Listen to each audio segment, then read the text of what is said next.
ನಮಸ್ತೆ ಕರ್ನಾಟಕ. ಲಕ್ಷ್ಮಿ ಜೋರಾಗಿ ನಗ್ತಾ, ಓ ಅತ್ತೆಯಮ್ಮ, ಎಲ್ಲ ನೋಡಿದ್ರಾ? ನಾನು ಬೆಳಗ್ಗೆನೇ ನೋಡಿದೆ ಬಿಡಿ. ನಾನು ಅವನ ಪ್ರತಿ ಗೊತ್ತು ಹೋಗಿ ಅವತ್ತೇ ಗೊತ್ತಿತ್ತು ಇವನು ಆರೋಹಿನ ಬಿಟ್ಕೊಡಲ್ಲ ಅಂತ. ಅದಕ್ಕೆ ನಾನು ಸುಮ್ಮನೆ ಕೋಪ ಮಾಡ್ಕೊಂಡಿದ್ದೆ ಎಂದು ದನಗಳಿಗೆಲ್ಲ ಹುಲ್ಲು ಹಾಕ್ತಾ ಅತ್ತೆಯನ್ನು ಮಾತಾಡ್ಸಿದ್ಲು. ಅಯ್ಯೋ ಬಲೇ ಇದ್ದೀರಾ ಕಣೆ ಅಮ್ಮ ಮಗ. ಹ್ಞೂ ಪಾಪ, ನನ್ನ ಗಂಡ ಒದ್ದಾಡ್ಕೊಂಡು ಮದುವೆಗೆ ತಯಾರಿ ಮಾಡ್ತಾವ್ರೆ. ನೀನು ನೋಡಿದರೆ ಹೆಂಗೆ ಮಾತಾಡ್ತೀಯ ನೋಡೆ. ಅವ್ರಿಗೆ ನಾನು ಹೇಗೆ ಹೇಳಿ ಅಂತ ನನಗೆ ಇಲ್ಲಿ ಭಯ ಆಗ್ತಿದೆ ಲಕ್ಷ್ಮಿ ಎಂದು ಧರ್ಮಯ್ಯನಿಗೆ ಅರ್ಜುನ್ ಮತ್ತು ಆರೋಹಿ ಒಂದಾಗಿರೋ ವಿಚಾರ ಹೇಗೆ ಹೇಳೋದು ಎಂದು ಭಯ ಬಿದ್ಲು. ಲಕ್ಷ್ಮಿ ನಗುತ್ತಾ, ಅಯ್ಯೋ ಅತ್ತೆಯಮ್ಮ, ನೀವು ಬೇರೆ. ಮಾವಯ್ಯನ ನೀವು ಅರ್ಥನೇ ಮಾಡ್ಕೊಂಡಿಲ್ಲ. ನಮ್ಮ ಬಗ್ಗೆ ನಿಮ್ಮ ಬಗ್ಗೆ ಮಾವ ಕಾಳಜಿ ಮಾಡ್ತಾರೋ ಇಲ್ವೋ ಗೊತ್ತಿಲ್ಲ, ಆದರೆ ಮೊಮ್ಮಗ ಅಂದರೆ ಅವರಿಗೆ ಜೀವ ಅಂತ ಗೊತ್ತಿಲ್ವೇನೋ. ದೇವರ ಮನೆಗೆ ಹೋಗಿ ಸ್ವಲ್ಪ ಲಗ್ನ ಪತ್ರಿಕೆ ನೋಡ್ತೀರಾ?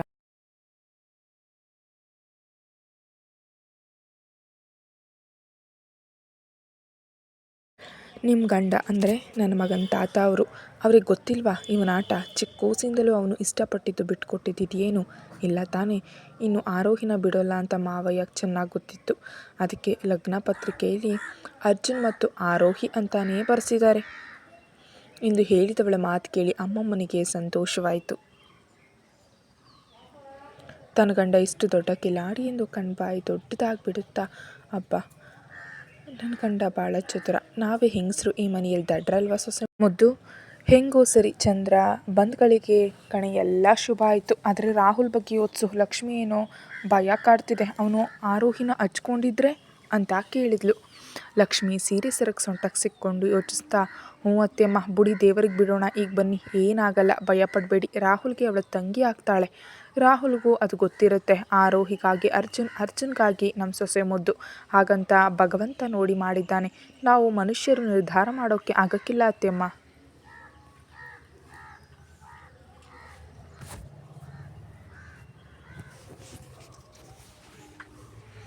ಇಬ್ಬರು ಒಟ್ಟಿಗೆ ಕೈ ಹಿಡಿದು ಹಸುಗಳಿಗೆ ಕೈ ಮುಗಿಯುತ್ತಾ, ಈ ಮಾಂಗಲ್ಯ ಬಂಧನ ಅನ್ನೋದು ದೇವರು ಮಾಡಿದ ಬಂಧನ, ನೀನೇ ಕಾಪಾಡು ಶಿವಪ್ಪ ಎಂದು ಹೇಳಿ ನಕ್ಕರು.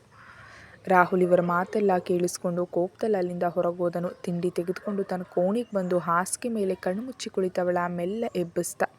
ಅವಳ ಮುಂದೆ ಕಾಲು ಮಡಚಿ ಕುಳಿತನು. ಸ್ವಲ್ಪ ಜ್ವರ ಇಳಿದು ಕಳಿಯಾಗಿ ಕಾಣ್ತಿದ್ದ ಮಡದಿ ಕಾಲು ನೋವು ಕಡಿಮೆಯಾಗಿತ್ತು. ತುತ್ತು ಮಾಡಿ ತಿನ್ನಿಸಲು ಬೇಡ ಎಂದೇ ಪೂರ್ತಿ ತಿಂದು ಹಾಲು ಕುಡಿದಿದ್ಲು. ಹಣ್ಣಿನ ಜ್ಯೂಸ್ ಅವಳ ಪಕ್ಕ ಇಟ್ಟು ಆಮೇಲೆ ಕುಡಿಯಲು ಹೇಳ್ದ. ಹ್ಞೂ ಎಂದವಳು ನೋಡುತ್ತಾ ಉಬ್ಬಿದ ಹೊಟ್ಟೆ ಮೇಲೆ ಕೈಯನ್ನು ಇಡಲು ಆರೋಹಿ ನಗುತ್ತಾ, ಏನ್ರಿ ಇನ್ನು 3 ತಿಂಗಳು ಕಣೋ ಹಿಟ್ಲರ್ ಎನ್ನಲು ಅರ್ಜುನ್ ಅವಳ ಹೊಟ್ಟೆಯನ್ನು ಅಪ್ಪಿ ಮುದ್ದಾಡ್ತಾ ನೆಮ್ಮದಿಯ ಕಣ್ಣು ಮುಚ್ಚಿ ಅವಳ ಹೊಟ್ಟೆಗೆ ಕಿವಿ ಕೊಟ್ಟ.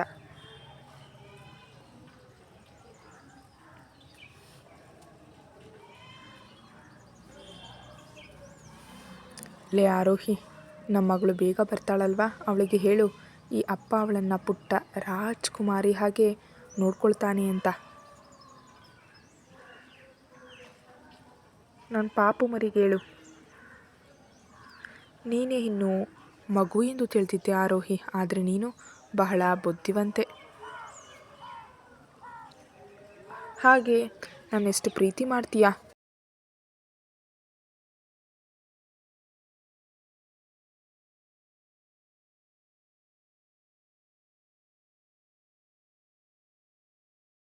ನಾನು ಇನ್ನು ಈ ಕಣ್ಣಲ್ಲಿ ನೀರಾಕ್ಸಲ್ಲ ಆರೋಹಿ, ನನ್ನ ಕ್ಷಮಿಸ್ಬಿಡು ಎಂದು ನುಡಿದವನ ತಲೆ ಸವರುತ್ತಾ ಅವನ ಹಣೆಗೆ ಚುಂಬಿಸಿದ್ಲು. ಅವಳಿಗೆ ಮಲಗಲು ಹೇಳಿ ಮಾತ್ರೆ ಕೊಟ್ಟು ಬೆಡ್ಶೀಟ್ ಒತ್ತಿ ಹೊರಗೆ ಬಂದ. ಕೃಷ್ಣನ ಹುಡುಕುತ್ತಾ ಕೂಗಲು ಅವನು ಹೊರಗೆ ತೆಂಗಿನ ಮರದ ಹತ್ರ ಕೆಲಸದವರಿಗೆ ತೆಂಗಿನಕಾಯಿ ಸುಲಿಯಲು ಸಹಾಯ ಮಾಡ್ತಿದ್ದ. ಅರ್ಜುನ್ ಕೃಷ್ಣನ ಬಳಿ ಹೋಗಿ ಭುಜವನ್ನು ಬಳಸ್ದ. ಕೃಷ್ಣ ನಸುನಕ್ಕವನು ತನ್ನ ಕೆಲಸ ಮಾಡ್ತಿದ್ರೆ ಅರ್ಜುನ್ ಕೋಪದಲ್ಲಿ, ಲೋ ಕೃಷ್ಣ, ಇದೆಲ್ಲ ಮಾಡೋಕ್ಕಿಲ್ಲಿಲ್ವಾ? ನೀನು ಬಾ ಒಳಗೆ ತಿಂಡಿ ತಿನ್ನೋಣ, ಅಮ್ಮಮ್ಮ ಕರಿತಿದ್ದಾರೆ, ದೇವಸ್ಥಾನಕ್ಕೆ ಬೇರೆ ಹೋಗ್ಬೇಕು ಬಾರ್ಲಾ ಎನ್ನಲು ಕೃಷ್ಣ ಸರಿ ಎಂದು ಏನು ಮಾತಾಡದೆ ಅವನ ಜೊತೆ ತಿಂಡಿಗೆ ಬಂದು ಕುಳಿತ. ಕೃಷ್ಣನ ಪಕ್ಕ ಪದ್ಮ ಕೂರಲು ಅರ್ಜುನ್ ಪಕ್ಕ ಚಂದ್ರ ಕುಳಿತಿದ್ದ.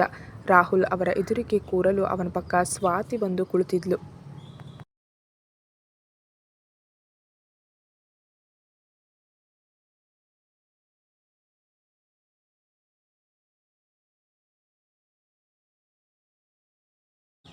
ಎಲ್ಲರಿಗೂ ಲಕ್ಷ್ಮಿ ಮತ್ತು ನೀಲಮ್ಮ ಬಿಸಿ ಬಿಸಿ ಉಪ್ಪಿಟ್ಟನ್ನು ಬಡಿಸಲು ಅರ್ಜುನ್ಗೆ ಹೊಟ್ಟೆ ತುಂಬ ಹಸ್ತಿತ್ತು. ಕೃಷ್ಣನಿಗೆ ಕೈ ತುತ್ತು ಕೊಡಲು ಬಂದ ಪದ್ಮನ ಕೈಗಳನ್ನು ನಗುತ್ತಾ ದೂರ ತಳ್ಳಿದ ಕೃಷ್ಣ ತಿಂಡಿ ತಟ್ಟೆಯನ್ನು ಎತ್ಕೊಂಡು, ಅರ್ಜುನ್, ನನಗಸಿವಿಲ್ಲ ಎಂದು ಅರ್ಧಕ್ಕೆ ಎದ್ದು ಹೋದವನ ಎಲ್ಲರೂ ನೋಡಿ ದುಃಖಪಟ್ಟರು. ಪದ್ಮ ಕಣ್ತುಂಬಿ ಅಳಲು ಚಂದ್ರ ಸಮಾಧಾನ ಮಾಡಿದ್ದ.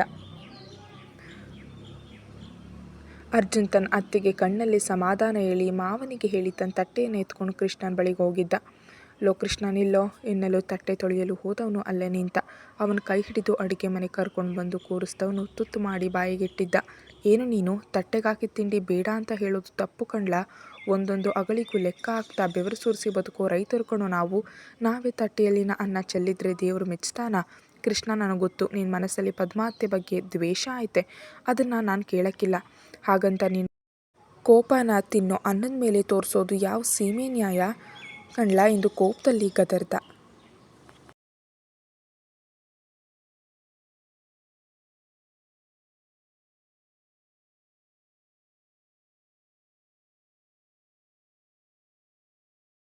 ಕಣ್ ತುಂಬಿಕೊಂಡು ಅರ್ಜುನ್ನ ನೋಡಲು ಅರ್ಜುನ್ ನಗ್ತಾ ತಿನ್ನೋ ಕೃಷ್ಣ ನನಗೆ ಹೊಟ್ಟೆ ಹಸಿತಿದೆ ಎಂದು ಹೇಳಲು ಕೃಷ್ಣ ಅವನ ತಟ್ಟೆಯಲ್ಲಿದ್ದ ಉಪ್ಪಿಟ್ಟನ್ನು ತುತ್ತು ಮಾಡಿ ಅರ್ಜುನ್ ಬಾಯಿ ಕೊಟ್ಟಿದ್ದ. ಇಬ್ಬರು ತಿನ್ನುತ್ತಾ ಜೋರಾಗಿ ನಗಲು ಬಾಗಿಲು ಬಳಿಯಲ್ಲಿ ನಿಂತು ಇವರ ಸಂಭಾಷಣೆ ಕೇಳಿ ನೋಡಿದ ಲಕ್ಷ್ಮಿ ಮತ್ತು ಶ್ವೇತಾ ಮನಸ್ಸಿಗೆ ತೃಪ್ತಿಯಾಗಿತ್ತು. ಅರ್ಜುನ್ ಕೈ ತೊಳೆದು ಕೃಷ್ಣ ಮನಸ್ಸಲ್ಲಿರೋ ವಿಷಯ ಹೇಳ್ಕೊಂಡ್ರೆ ತಾನೇ ಅರ್ಥ ಆಗುತ್ತೆ. ನಿನ್ನ ಮನಸ್ಸಲ್ಲಿ ನಡೀತಿರೋ ವಿಚಾರ ಗೊಂದಲ ನನಗೆ ಗೊತ್ತು ಕಣೋ. ಕಾಲಕ್ರಮೇಣ ಎಲ್ಲ ಸರಿಯಾಗುತ್ತೆ ಕಣೋ. ತಂಗಿ ಕೂಸೊತ್ತಿದ್ದಾಳೆ. ಈ ಸಮಯದಲ್ಲಿ ಅವಳಿಗೆ ನೀನು ಖುಷಿಯಾಗಿಲ್ಲ ಎಂದು ತಿಳಿದ್ರೆ ನೊಂದ್ಕೊಳ್ತಾಳೆ ಎಂದು ಅವನ ಭುಜವನ್ನು ಸವರಲು ಕೃಷ್ಣ ಮನೆ ಬಿಟ್ಟು ಹೋಗೋ ವಿಚಾರ ಅವನಿಂದ ಮುಚ್ಚಿಟ್ಟು ಸರಿ ಎಂದು ಅಪ್ಪಿದ. ಅರ್ಜುನ್ ಶ್ವೇತಾ ಸೀಮಂತ ಶಾಸ್ತ್ರದ ಬಗ್ಗೆ ವಿವರಿಸುತ್ತಾ ನಾಳೆಗೆ ಸಂಕ್ರಾಂತಿ. ಈ ಹಬ್ಬಕ್ಕೆ ಮತ್ತು ಆಕೆ ಶಾಸ್ತ್ರಕ್ಕೆ ಇಡೀ ಮನೆಯನ್ನು ಮದುಮಗಳಂತೆ ಅಲಂಕಾರ ಮಾಡಲು ಆಳುಗಳಿಗೆ ಇಬ್ಬರು ಸೇರಿ ಹೇಳಿದ್ರು. ಮಧ್ಯಾಹ್ನದ ಸುಮಾರಿಗೆ ನಿದ್ದೆಯಿಂದ ಎಚ್ಚರವಾದ ಆರೋಹಿಗೆ ಸುಸ್ತು ಕಡಿಮೆಯಾಗಿತ್ತು. ಹೋಗಿ ಮುಖ ತೊಳೆದವಳು ತನ್ನ ಮೊಬೈಲ್ ಹಿಡಿದು ಫೋನ್ ಮಾಡಿದ್ಲು. ಅಮ್ಮ ಅಜ್ಜಿ ಅಜ್ಜನ ಹತ್ರ ಮಾತಾಡಿ ಖುಷಿಪಟ್ಲು. ಜ್ಯೂಸ್ ಕುಡಿದು ಸುತ್ತ ನೋಡಲು ಅರ್ಜುನ್ ಪುಟ್ಟ ಪುಟ್ಟ ಮಕ್ಕಳ ಫೋಟೋವನ್ನು ಪೂರ್ತಿ ರೂಮ್ಗೆ ಹಾಕ್ಸಿದ್ದ. ನೋಡಿದಕ್ಕವಳು ಅರ್ಜುನ್ ಹತ್ರ ಮಾತಾಡಲು ಹೊರ ಹೋದ್ಲು. ಅರ್ಜುನ್ ಎಲ್ಲಿ ಎಂದು ಮನೆಯಲ್ಲಿ ಹುಡುಕುತ್ತಾ ಹೋಗಲು ರಾಹುಲ್ ಆರೋಹಿ ಕೈ ಹಿಡಿದು ಕರ್ಕೊಂಡು ತನ್ನ ರೂಮ್ನಲ್ಲಿ ಕೂರಿಸ್ದ.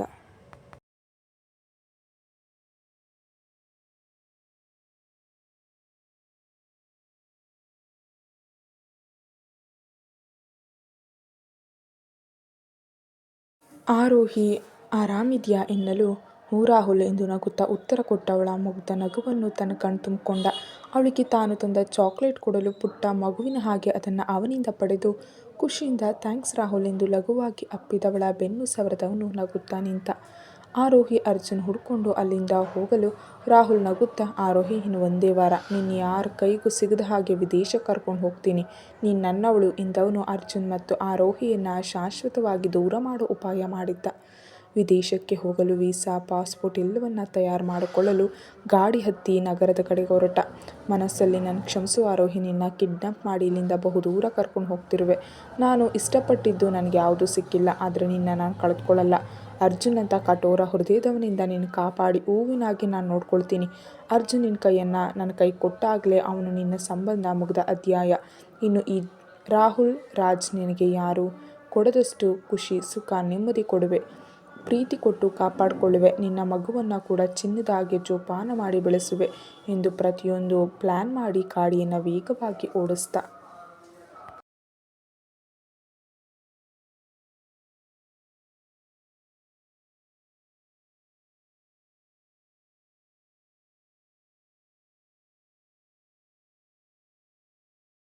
ರಾಹುಲ್ಗೆ ಆರೋಹಿ ಬೇಕೇ ಬೇಕು, ಪಡಿಬೇಕು ಎಂಬ ಹುಚ್ಚಿನಿಂದ ಮತ್ತೊಮ್ಮೆ ತಪ್ಪು ಮಾಡ್ತಿದ್ದ. ಅರ್ಜುನ್ ತೋಟದಲ್ಲಿ ತೆಂಗಿನಕಾಯಿ ಮೂಟೆ ಕುಟ್ಟುತ್ತಿದ್ದವನ ನೋಡಿ ಆರೋಹಿ ಬಂದು ಹಿಂದಿನಿಂದ ಅಪ್ಪಿದ್ಲು. ಆರೋಹಿ ಅಪ್ಪಿದ ಕೈಗಳನ್ನು ಮುಟ್ಟುತ್ತಾ ತನ್ನ ತುಟಿಗೆ ಒತ್ತಿಕೊಂಡ ಅರ್ಜುನ್ ತಿರುಗಿ ಅವಳನ್ನು ತನ್ನ ಬಲವಾದ ತೋಳಿನಲ್ಲಿ ಪುಟ್ಟ ಮಗುವಿನ ಹಾಗೆ ಎತ್ಕೊಂಡ. ಲೇಹಿ ಬಿಸಿಲಲ್ಲಿ ಬಂದಿದ್ಯಾ? ಅಲ್ಲೇ ಮನೆಯಲ್ಲಿ ಇರೋದಲ್ವ ಬಂಗಾರ, ನಾನೇ ಬರ್ತಿದ್ದೆ. ಆರೋಗ್ಯ ಬೇರೆ ಸರಿ ಇಲ್ಲ ಕಣೆ, ಈ ಸಮಯದಲ್ಲಿ ಈಗ ಸುತ್ತೋದು ತಪ್ಪು ಚಿನ್ನ. ಹೇಗಾದರೂ ಈಗ ದೇವಸ್ಥಾನಕ್ಕೆ ಹೋಗಬೇಕಿತ್ತು ಅಲ್ವಾ? ಇಲ್ಲ ಮೊಬೈಲ್ ಇದೆ ತಾನೇ, ಫೋನ್ ಮಾಡಿದರೆ ನಾನು ಬರ್ತಾ ಇರಲಿಲ್ವಾ? ನೋಡು ಊರವರೆಲ್ಲ ನೋಡ್ತಿದ್ದಾರೆ, ದೃಷ್ಟಿ ಆಗಲ್ವಾ ನಿನಗೆ? ನೈಟಿ ಹಾಕೊಂಡು ಇಲ್ಲಿ ತನಕ ನಡ್ಕೊಂಡು ಬಂದಿದ್ಯಾ ಕುಳ್ಳಿ, ಜ್ವರ ಹೋಯ್ತಾ ಎಂದು ಪ್ರೀತಿಯಿಂದ ಕೇಳಿ ಗದರ್ದ. ಅವನ ಮೀಸೆಯನ್ನು ಎಳೆಯುತ್ತಾ ಅತ್ತೆ ಹೊಸ ಸೀರೆ ಕೊಟ್ಟಿದ್ದಾರೆ ಬಾ ಹಿಟ್ಲರ್, ಈ ಕೆಲಸ ಮಾಡಲು ಅವ್ರಿಗೆ ಹೇಳು, ನೀನು ಬಾ ಎಂದು ಪುಟ್ಟ ಮಗುವಿನ ಹಾಗೆ ಹಠ ಮಾಡಿದವಳ ನೋಡಿ ನಗು ಬಂದಿತ್ತು.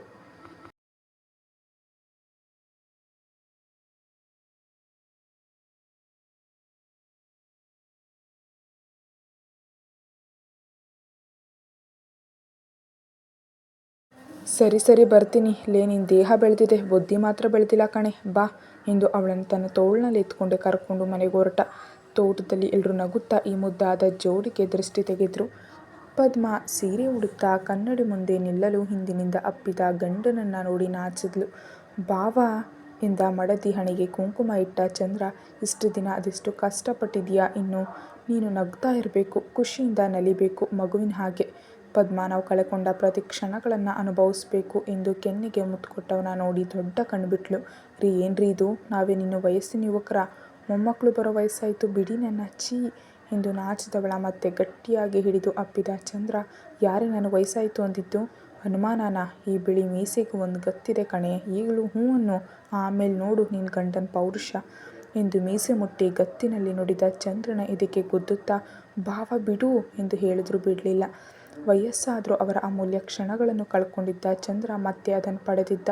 ಪ್ರೀತಿಯಿಂದ ಆಲಂಗಿಸಿ ಮುದ್ದಿಸಿದ ಅವಳನ್ನು ಸೇರಿದ ಚಂದ್ರನಿಗೆ ತೃಪ್ತಿಯಾಗಿತ್ತು.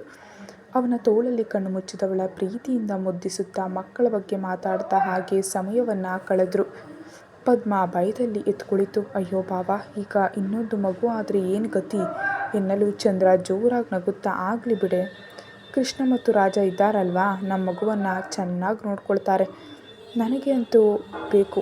ಈ ಇಬ್ಬರು ಮಕ್ಕಳ ಆಟ ಪಾಠ ಏನೂ ನೋಡಿಲ್ಲ, ಆದರೆ ಮುಂದೆ ಹುಟ್ಟೋ ಮಗುವನ್ನು ಆದರೂ ಚೆನ್ನಾಗಿ ನೋಡ್ಕೊಳ್ತೀನಿ ಅನ್ನಲು ಪದ್ಮ ಜೋರಾಗಿ ನಗ್ತಾ ಮಂಚದಿಂದ ಕೆಳಗೆ ಇಳಿದು ತನ್ನ ಸೀರೆಯನ್ನು ಉಟ್ಕೊಂಡ್ಳು.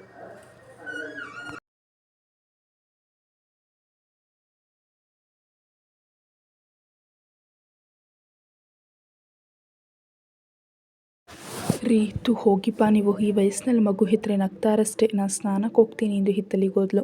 ಆದರೆ ಚಂದ್ರ ಮಾತ್ರ ನಸುನಕ್ಕ. ಸಂಜೆ ಹೊತ್ತಿಗೆ ಅರಿಶಿನ ಶಾಸ್ತ್ರಕ್ಕೆ ತಯಾರಿ ನಡೆದಿತ್ತು.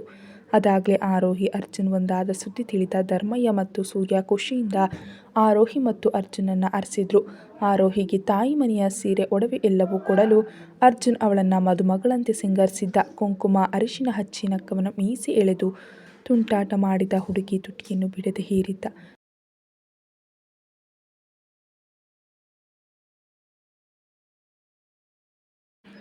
ನಾಚಿ ಕೆಂಪಾದವಳ ಕೆನ್ನೆ ರಂಗೇರಿತ್ತು. ಇಬ್ಬರು ಮಾತಾಡ್ತಾ ಸಂತೋಷದಿಂದ ಎಲ್ಲರೊಂದಿಗೆ ಕುಳಿತರು. ರಾಜ ಅಂದರೆ ರಾಹುಲ್ ನಗರಕ್ಕೆ ಹೋದವನು ಸಂಜೆ ಆದರೂ ಮನೆಗೆ ತಲುಪಿರಲಿಲ್ಲ. ಅರ್ಜುನ್ ಎಷ್ಟೋ ಬಾರಿ ಕರೆ ಮಾಡಿದರೂ ಅದಕ್ಕೆ ಉತ್ತರ ಕೊಡಲಿಲ್ಲ. ಕೆಲಸ ಇರ್ಬೋದು ಎಂದು ಸುಮ್ಮನಾದ. ಆದರೆ ಮನಸ್ಸಲ್ಲಿ ಅವನಿಗೆ ನೋವಾಗಿದೆ ಎಂದು ಅರ್ಜುನ್ಗೆ ತಿಳಿದಿತ್ತು. ಆದರೆ ತಾನು ಹೆಂಡತಿಯನ್ನು ಕಳೆದುಕೊಳ್ಳೋದಕ್ಕೆ ಇಷ್ಟಪಡದೆ ಪಕ್ಕದಲ್ಲಿದ್ದವಳ ಕೈಯನ್ನು ಮೃದುವಾಗಿ ಮುಟ್ಟ. ಅವಳು ಅವನನ್ನು ನೋಡುತ್ತಾ ಏನು ಅನ್ನಲು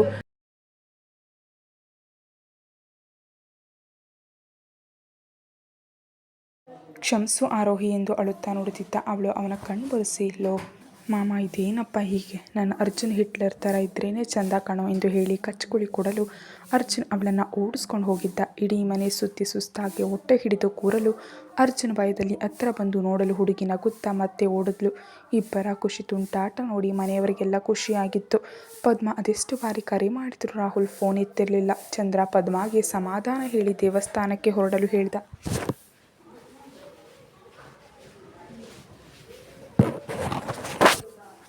ಪದ್ಮ ಚಂದ್ರ ಸಿದ್ಧವಾಗಿ ದೇವಸ್ಥಾನಕ್ಕೆ ಹೊರಟರು. ಇತ್ತ ಕೃಷ್ಣ ಮತ್ತು ಶ್ವೇತಾ ಕೂಡ ಸಿದ್ಧವಾಗಿ ನಾಳೆಗೆ ಈ ಮನೆಯ ಋಣ ತೀರುತ್ತೆ ಎಂದು ಮನಸ್ಸಲ್ಲಿ ನೊಂದುಕೊಂಡು ಯಾರಿಗೂ ಹೇಳದೆ ಇಲ್ಲಿಂದ ದೂರ ಹೊರಡಲು ಸಿದ್ಧವಾದರು. ಸಂಪೂರ್ಣ ಕುಟುಂಬ ಬೆಟ್ಟದ ಶಿವಪ್ಪನ ಮುಂದೆ ಕೈ ಮುಗಿದು ಆರೋಹಿ ಮತ್ತು ಅರ್ಜುನ್ ಅರಿಶಿನ ಶಾಸ್ತ್ರ ಮುಗಿಸಿದ್ರು. ಅವಳ ಕುತ್ತಿಗೆಗೆ ಅರ್ಜುನ್ ತಾಳಿ ಕಟ್ಟುವುದಾಗಿ ಕೇಳಲು ಪೂಜಾರಪ್ಪ ನಾಳೆ ಸಂಕ್ರಾಂತಿ ಹಬ್ಬಕ್ಕೆ ಕಟ್ಟು ಅರ್ಜುನ್ ಎಂದು ಹೇಳಿ ನಕ್ಕರು. ಎಲ್ಲರೂ ರಾತ್ರಿ ಹಬ್ಬದ ಅಡುಗೆ ಮಾಡಿ ತಿಂದು ನಲಿಯುತ್ತಾ ನಾಳೆ ಮದುವೆ ಮತ್ತು ಸೀಮಂತ ಶಾಸ್ತ್ರಕ್ಕೆ ತಯಾರಿ ಮಾಡಿಕೊಂಡ್ರು. ರಾಹುಲ್ ಮಧ್ಯರಾತ್ರಿಗೆ ಮನೆಗೆ ಬಂದವನು ನಾಳೆಗೆ ಎಲ್ಲ ತಯಾರಿ ಮಾಡಿಕೊಂಡಿದ್ದ. ಅರ್ಜುನಿಂದ ಆರೋಹಿಯನ್ನು ಬಹುದೂರ ಕರ್ಕೊಂಡು ಹೋಗುವ ಉಪಾಯವನ್ನು ಮಾಡಿದ್ದ. ಇಲ್ಲಿ ಕೃಷ್ಣ ಕೂಡ ಅರ್ಜುನಿಂದ ಈ ಮನೆಯಿಂದ ತನ್ನ ಹೆಂಡತಿಯನ್ನು ಬಹುದೂರ ಕರ್ಕೊಂಡು ಹೋಗುವ ಸಾಹಸಕ್ಕೆ ಕೈ ಹಾಕ್ದ.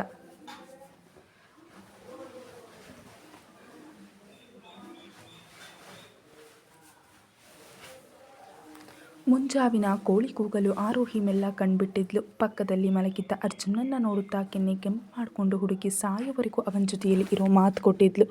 ಎದ್ದು ಸ್ನಾನ ಮಾಡಿ ಹೊರಗೆ ಬರಲು ಮನೆ ಮದುಮಗಳಂತೆ ಸಿಂಗಾರವಾಗಿತ್ತು. ಶ್ವೇತಾಗೆ ಲಕ್ಷ್ಮಿ ಮತ್ತು ನೀಲಮ್ಮ ಸಿದ್ಧ ಮಾಡಿದರೆ ಆರೋಹಿಯನ್ನು ಪದ್ಮ ಮತ್ತು ಪಾರ್ವತಿ ಸಿದ್ಧ ಮಾಡಿದ್ರು. ಮಗಳ ಬದುಕು ಮತ್ತೆ ಹಸನಾಗುತ್ತೆ ಎಂದು ತಿಳಿದ ಪಾರ್ವತಿ ಮುಂಜಾನೆಯೇ ಹೊರಟು ಬಂದಿದ್ಲು. ಸ್ವಾತಿ ಕೂಡ ಆರೋಹಿ ಕೋಣೆಗೆ ಬಂದು ಕ್ಷಮೆ ಕೇಳಿ ತಂಗಿಯನ್ನು ಇನ್ನಷ್ಟು ಸುಂದರವಾಗಿ ಸಿದ್ಧ ಮಾಡಿದ್ಲು.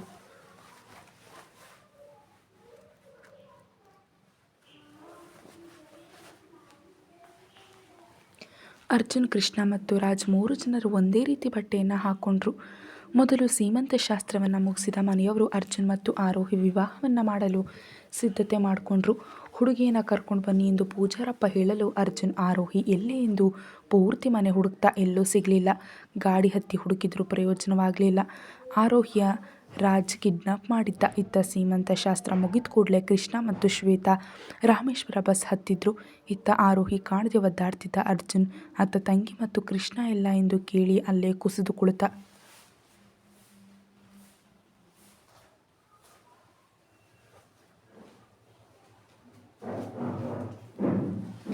ಲಕ್ಷ್ಮಿ ಏನೋ ಪತ್ರ ಎಂದು ತಂದು ಕೊಡಲು ಅದನ್ನು ಓದಿದವನ ಹೃದಯವೇ ನಿಂತು ಹೋಗಿತ್ತು. ಬರೀ ಹಾಸಿಗೆಗೆ ಮಾತ್ರ ಪ್ರೀತಿ ಮಾಡೋ ನಿನ್ನಂಥ ಗಂಡ ನನಗೆ ಬೇಕಿಲ್ಲ. ನಿನ್ನಿಂದ ದೂರ ಹೋಗ್ತಿದ್ದೀನಿ. ಇನ್ಯಾವತ್ತೂ ನಾನು ಹುಡುಕಬೇಡ. ನೀನು ನನಗೆ ಮಾಡಿದ ಅವಮಾನಕ್ಕೆ ಇದೇ ನಿನಗುತ್ತರ. ನಾನು ನನ್ನ ಮಗುವನ್ನು ಇಂಥ ಕಟುಕನ ಕೈ ಕೊಡಲಾರೆ ಎಂದು ಬರೆದ ಪತ್ರವನ್ನು ಓದಿ ಆರೋಹಿ ಶಾಶ್ವತವಾಗಿ ತನ್ನಿಂದ ದೂರ ಆಗ್ತಿದ್ದಾಳೆ ಎಂದು ಅಳುತ್ತಾ ಕುಸಿದವನ ನೋಡಿ ಮನೆಯವರು ಸುಮ್ಮನಾದರು. ಅವನು ಆರೋಹಿಗೆ ಕೊಟ್ಟ ಕಷ್ಟ ಎಲ್ಲವೂ ಯಾವ ಹೆಣ್ಣು ಸಹಿಸಲ್ಲ. ಇನ್ನಾದರೂ ಆಕೆ ದೂರ ಹೋದರೂ ನೆಮ್ಮದಿಯಾಗಿರಲಿ ಅಂದ್ಕೊಂಡ್ರು. ಇತ್ತ ರಾಜ್ ಮತ್ತು ಕೃಷ್ಣ ಇಲ್ಲದೆ ಪದ್ಮ ಅಳುತ್ತಾ ಚಂದ್ರನ ಅಪ್ಪಿದ್ಲು. ರಾಹುಲ್ ಜೊತೆ ಆರೋಹಿ ಇಷ್ಟಪಟ್ಟು ಹೋಗಿದ್ದಾಳೆ ಎಂದು ಎಲ್ಲರೂ ಭಾವಿಸಿದ್ರು. ಕೃಷ್ಣ ಕೂಡ ಶ್ವೇತಾಳನ್ನು ಕರ್ಕೊಂಡು ದೂರ ಹೋಗಿದ್ದ. ಅರ್ಜುನ್ ಒಂಟಿಯಾಗಿದ್ದ.